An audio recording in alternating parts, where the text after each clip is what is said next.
Nantes, Tours et probablement Bordeaux, mais aussi Orléans. L'interdiction qui frappe le spectacle de Dieudonné jugé antisémite s'étend à travers le pays. L'humoriste a déjà annoncé une contre-attaque. Il compte saisir la Cour de justice de la République. La Ligue des droits de l'homme a mis en garde contre les risques d'une interdiction préalable qui pourrait fédérer autour de Dieudonné une sympathie réactionnelle.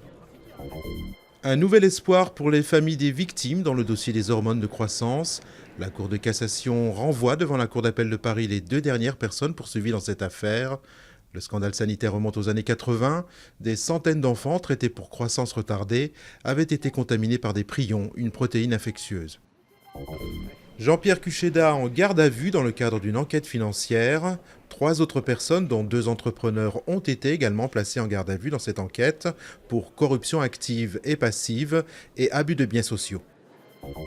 Début d'année noire pour la famille royale espagnole. La fille cadette du roi Juan Carlos, l'infante Cristina, vient d'être mise en examen pour fraude fiscale et blanchiment de capitaux.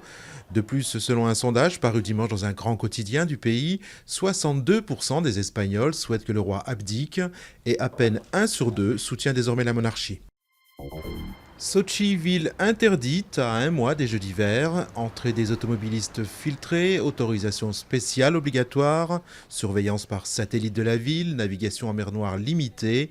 Les 2 récentes attaques terroristes ont relancé les craintes d'attentats. Quelques 37 000 policiers et des unités de l'armée ont été mobilisés pour assurer la sécurité des Jeux qui se dérouleront du 7 au 23 février.